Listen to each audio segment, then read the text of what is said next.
30 जुलाई 2023, जिला पानीपत, जगह पानीपत पे एक मोटर गैराज। इस मोटर गैराज पर एक लड़का जो कि मैकेनिक था, वो अपने दोस्त से बात कर रहा था और कह रहा था कि कल उसको नूह में जो ब्रज यात्रा निकल रही है, जो ब्रज मंडल यात्रा निकल रही है, उसमें जाना है और भगवान शिव का जलाभिषेक करना है। इसके साथ ही उसने अपने दोस्त से बताया कि कल वो सुबह ही इस यात्रा के लिए निकलेगा और उसे अब यहाँ से काम निपटा करके अपने घर जल्दी पहुँचना था, क्योंकि वो बजरंग दल का एक एक्टिव सदस्य था और उसकी जिम्मेदारी और अन्य लोगों को भी उस यात्रा में लेके जानी थी। 22 साल का वो नौजवान युवक अपने घर पहुँचता है। उसका घर पानीपत में ही था। उसके परिवार में उसके एक पिता जो कि एक दिहाड़ी मजदूर थे, एक भाई जो फैक्ट्री में काम करता था और एक बड़ी बहन जिसकी शादी हो चुकी थी। उसने अपने पिता को बताया कि कल वो नूह में होने वाली ब्रजमंडल यात्रा जो कि विश्व हिंदू परिषद के द्वारा निकाली जा रही है, वो उसमें शामिल होगा। अगले दिन सुबह यानी कि 31 जुलाई 2023 को वो सुबह ही 100 लोगों का एक जत्था जो कि अलग अलग गाड़ियों में और बसों में गया था, वो नूह पहुंचता है। इसी तरह से हरियाणा के बहुत सी जगहों से विश्व हिंदू परिषद के द्वारा और बजरंग दल के द्वारा लोग इकट्ठा हुए थे, जो कि ब्रजमंडल यात्रा जो पिछले 2 सालों से निकाली जा रही थी, बहुत ही शांतिपूर्ण तरीके से संपन्न हो रही थी। इस बार भी कुछ ऐसा ही होना था, परंतु होने को कुछ और ही मंजूर था।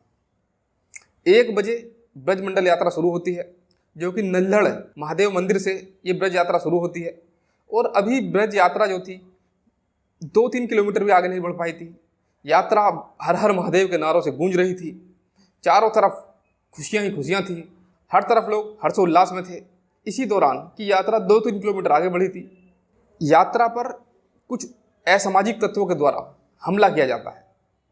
एक विशेष समुदाय के लोगों द्वारा उस यात्रा पर हमला किया जाता है और ईंटों, पत्थर और डंडों से यात्रा पर हमला किया जाता है।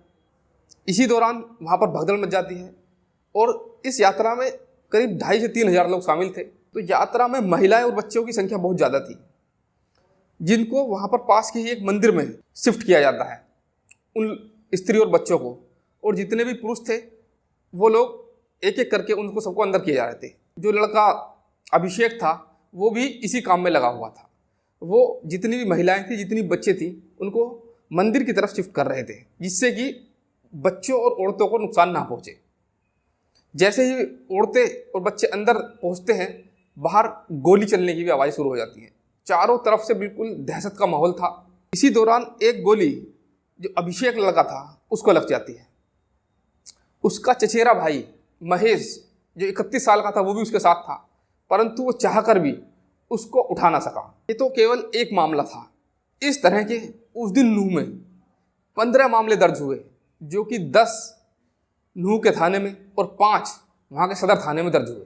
600-700 लोगों की भीड़ ने थाने पर हमला कर दिया और वहाँ पर खड़ी गाड़ियों को आग लगा दी, जिससे वहाँ पर जो तैनात एक एसआई थे उनके भी पेट में गोली लगी और पेट में गोली लगने से उन्हें अस्पताल में भर्ती कराया गया। इस पूरे उपद्रव में 5 लोगों की मौत हुई, जिसमें 2 होमगार्ड के जवान थे, एक अभिषेक और 2 अन्य लोग थे।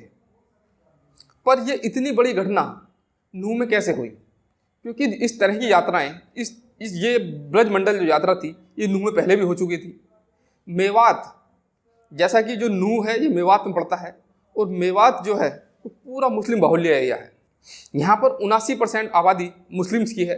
मेवात में 3 विधायक हैं, तीनों ही मुस्लिम विधायक हैं। इस पूरे एरिया में इस तरह की ये पहली घटना हुई है, जो एक इतनी बड़ी धार्मिक यात्रा पर हमला किया गया हो। अब तक यहाँ इस तरह की कोई घटना नहीं हुई थी, पर ये क्यों हुआ, कैसे हुआ? क्या ये एक सोची समझी साजिश के तहत हुआ या फिर कुछ असामाजिक तत्वों ने इस पूरी घटना को अंजाम दिया?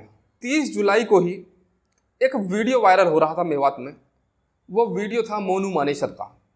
मोनू मानेसर वही मोनू मानेसर जिसने 2 गो तस्करों को पीट कर मार दिया था और उसके बाद से फरार चल रहा था। वहाँ मेवात की 80% आबादी जैसा कि मुस्लिम है। मेवात के मुस्लिम लोगों को इस बात से रोष था और 30 तारीख को एक वीडियो वायरल हुआ जिसने इस पूरे घटनाक्रम में आग में घी का काम किया। जैसा कि बोलते हैं एक चिंगारी पूरे जंगल को जला देती है, और इस वीडियो ने वही काम किया। इस वीडियो के माध्यम से बताया गया कि मोनू मानेसर जो है वो इस यात्रा में शामिल होगा, और मोनू मानेसर ने भी अपना एक वीडियो ये बोल करके कि वो यात्रा में आएगा यूट्यूब पर अपलोड कर दिया था, जो कि वायरल हो गया था। इसके साथ ही मेवात के एक नेता ने भी, जो विधायक हैं, उन्होंने बोला था कि यदि मोनू मानेसर मुझको मिल जाए तो मैं उसकी पीट पीट के चटनी बना दूंगा। इससे ये एक उकसाने वाला वक्तव्य था, जिसको सुन करके वहाँ के लोग बहुत ज़्यादा उत्तेजित हो गए थे। उन्हें यह था कि मोनू मानेसर यदि यात्रा में आता है तो इसका विरोध किया जाएगा। पर जैसा कि प्रशासन ने बताया कि ये पहले से एक सोची समझी साजिश के तहत इतनी बड़ी घटना को अंजाम दिया गया, क्योंकि मेवात में उस समय केवल एक जगह ये हमला नहीं हुआ, इससे अलग अलग इसके जैसे कई हमले हुए, जिसमें पुलिस पर हमला किया गया, थाने पर हमला किया गया, सड़क चलते लोगों को पीटा गया। वहाँ के प्रत्यक्षदर्शियों ने यह भी बताया कि जिस समय ये हमला धार्मिक यात्रा पर हमला हुआ, उसके बाद वहाँ पर जो बसें गुजर रही थी उनको रोक रोक करके उन्हें मारा गया, यात्रियों को पीटा गया, और उनके साथ उनके मोबाइल वो सब चीज़ छीन ली गई। एक यात्री ने तो ये भी बताया कि धार्मिक यात्रा पर हमला हुआ तो बसें भर भर के वापस जाने लगी, जिसके बाद सामने से आती एक 600-700 लोगों की भीड़ ने बस पर पत्थर बरसाने शुरू कर दिए। ड्राइवर की यहाँ हिम्मत इतनी ज़्यादा थी कि उसने बस नहीं रोकी, जिसमें कई लोग शीशों से पत्थर निकल निकल के कई लोगों के सिर फूट गए, परंतु खून बहता रहा, पर ड्राइवर ने बस नहीं रोकी। और शायद उसका बस न रोकना भी, क्योंकि वो समझ चुका था कि यदि आज यहाँ बस रुकती है तो आज कुछ बहुत बड़ा हो जाएगा। इसके साथ ही सांप्रदायिकता की चिंगारी हरियाणा के कई जिलों में फैल गई। हरियाणा का सोहना में और गुरुग्राम में भी इस चिंगारी की आग पहुंच गई। इस चिंगारी से गुरुग्राम की एक मस्जिद भी अछूती नहीं रही। यहाँ पर रात को 12:30 बजे कुछ असामाजिक तत्वों ने उस मस्जिद पर हमला कर दिया। मस्जिद के इमाम जो थे, उन्होंने पहले ही दिन में ही पुलिस को सूचना दे दी थी कि हमें सुरक्षा के लिए कुछ इंतजाम किए जाएं।